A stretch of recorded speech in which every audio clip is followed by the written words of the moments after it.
लग्नाचे दागिने म्हणजे श्रीमंत पेशवाई दागिने. नाशिकचे सुप्रसिद्ध सराफ मयूर अलंकार सराफ.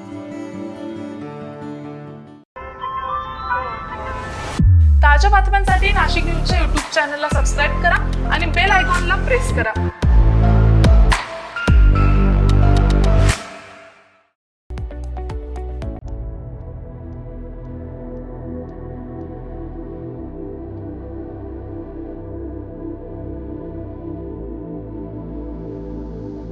नाशिकमधील सातपूर येथे भवानी माता यात्रोत्सवानिमित्त पारंपरिक 12 गाड्या ओढण्याचा सोहळा मोठ्या उत्साहात पार पडलाय. या सोहळ्यास पंचक्रोशीतील 10,000हून अधिक नागरिकांनी उपस्थिती लावली आहे. 1707 पासून अखंडित सुरू असलेल्या या परंपरेनुसार गुरुवारी सायंकाळी 7:55 श्री गणेशाचा मान मिळालेल्या मंगेश निगळ यांनी 12 गाड्या ओढत 20व्या स्थानकापर्यंत नेल्या. अर्धनारी नटेश्वर वेशभूषेमध्ये त्यांनी मारुती मंदिर, वेताळबाबा मंदिर आणि भवानी माता मंदिरामध्ये पूजन करून या सोहळ्याची सुरुवात केली आहे. त्यानंतर गावातून श्री गणेशाची सवाद्य मिरवणूक काढण्यात आली आहे. या सोहळ्यास प्रमुख पाहुणे म्हणून माजी खासदार छत्रपती संभाजीराजे, महापौर हिमगौरी आडके, उपमहापौर विलास शिंदे, आमदार सीमा हिरे, माजी महापौर दशरथ पाटील यांच्यासह नगरसेवक निवृत्ती इंगोले, नितीन निगळ, इंदुबाई नागरे, सोनाली बंधुरे, मानसी शेवळे, सविता काळे, अंकिता शिंदे, नैना जाधव आणि विविध क्षेत्रातील मान्यवर मोठ्या संख्येने उपस्थित होते. यावेळी उपस्थित छत्रपती संभाजीराजे यांनी आपली प्रतिक्रिया दिली आहे. नववर्षाच्या दिनाच्या निमित्ताने आपल्याला सर्वांना शुभेच्छा देऊ. आज सातपूरमध्ये इथं आवर्जून इथं उपस्थित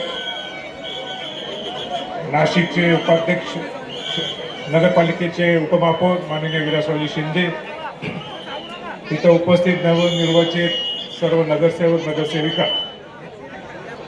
ज्यांनी माझ्याबद्दल कौतुक केलं आणि नेहमी करत असतात ते पत्रकार लक्ष्मण गाठोड. या यात्रेच्या तुमची यात्रेला काय म्हणतात, तुमचे अध्यक्ष माननीय भरत गाठोड, त्यांचे सर्व सहकारी, सन्माननीय विचारमंच व उपस्थित सर्व सातपूरचे, नाशिकचे ग्रामस्थ आणि शहराचे बंधू भगिनी. पूर्वीच एकदा लक्ष्मण गाठोडनी या कार्यक्रमाला याला आग्रह केला होता. तुमच्या उत्साहात साजरा होण्यासाठी मला विनंती केली होती, पण काही कारणास्तव मी येऊ शकलो नाही. मग मला शहाजीराजेंना पाठवावं लागलं. पण यावेळी निश्चित ठरवलं होतं की आपण ह्या वर्षी याचं, ही जुनी परंपरा आहे, 12 गाड्यांचं जे तुम्ही काय म्हणतात, 12 गाड्यांचं ओढतात, 12 गाड्यांचा ओढण्याचा जो कार्यक्रम आहे, ही अनेक वर्षापासून सातपूर हे शहरात गेलं असलं तरी आपली जुनी परंपरा, आपली जुनी प्रथा हे टिकून ठेवलेलं आहे. आणि खऱ्या अर्थाने आपली संस्कृती जर जपायची असेल तर जुनी परंपरा, जुन्या प्रथा या सांभाळणं गरजेचं आहे, जपणं गरजेचं आहे. तरच आपण याच्या पुढं महाराष्ट्र खऱ्या अर्थाने सुसंस्कृत महाराष्ट्र, सांस्कृतिक महाराष्ट्र, महाराष्ट्राची वेगळी ओळख ही जपू शकू. पण सातपूरच्या सर्व ग्रामस्थांचं, शहरातल्या सर्व सातपूरच्या लोकांचं मी मनापासून कौतुक करतो, मनापासून तुमचं अभिनंदन करतो. ही परंपरा ज्या पद्धतीने आपण जपली आहे, ही अबाधित ठेवण्यासाठी आपण जे जे काय लागेल, जे जे काय आमच्याकडे सुद्धा काही सहकार्य लागत असेल तर निश्चित आपण सांगा.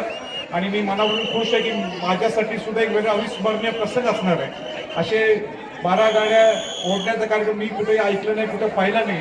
म्हणून मी जास्त वेळ न घेता सगळ्यांना गुढीपाडव्याच्या नवीन वर्षाच्या सगळ्यांना शुभेच्छा देतो. आणि भारत गाठोड आणि त्यांच्या सर्व सहकार्यांना मी मनापासून कौतुक करतो, त्यांचं अभिनंदन करतो. तसेच जत्रा उत्सव समितीच्या वतीने मी सर्वांचं स्वागत करतो. उत्सव गेल्या शेकडो वर्षापासूनची परंपरा आहे. गेल्यासून आम्ही सर्व सातपूरकर एकोप्याने, एका जीवाने, 18 पगड जाती सर्व एकत्र येऊन हा उत्सव साजरा करत असतो. हा उत्सव साजरा करत असताना गावाचं शहरीकरण आपल्या सर्वांचं सहकार्य लाभलं आहे. या शहरामध्ये, ह्या गावाचं शहर होताने शहराच्या आजूबाजूच्या खेड्यापाड्यावरती आणि या शहराचं इंडस्ट्रियलायझेशन झालं. शहरीकरण झालं, हे सर्व होत असताना आजूबाजूच्या जिल्ह्यावरून तालुक्यावरून लोक आले, इथे रहिवासी झाले, तेही आमचे सातपूरकर झाले. त्या सर्वांच्या सहकार्याने आजपर्यंत शेकडो वर्षाची परंपरा आम्ही अखंडपणे चालवत आलेलो आहोत. आमचे सर्व आयोजक, आमचे सर्व कमिटी सदस्य या सर्वांनी उत्साहाने हा उत्सव पुन्हा त्याच जोमाने त्याच ताकदीने साजरा करत आहोत. इथे उपस्थित असलेले सन्माननीय छत्रपती शिवाजी महाराजांचे 13वे वंशज छत्रपती युवराज संभाजीराजे, मी यांचं सर्व ग्रामस्थ, सर्व जत्रा उत्सव कमिटी तसेच नाशिक महानगराच्या वतीने मी पुनश्च एकदा खूप सारं स्वागत करतो. थांबतो. धन्यवाद. यात्रोत्सव समितीचे अध्यक्ष भारत घाटोळ यांनी उपस्थित मान्यवरांचे स्वागत केले.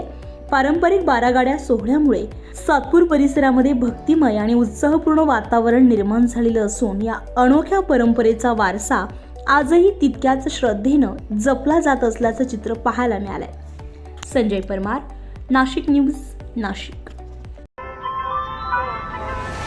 ताज्या बातम्यांसाठी नाशिक न्यूजच्या YouTube चॅनलला सबस्क्राईब करा आणि बेल आयकॉनला प्रेस करा.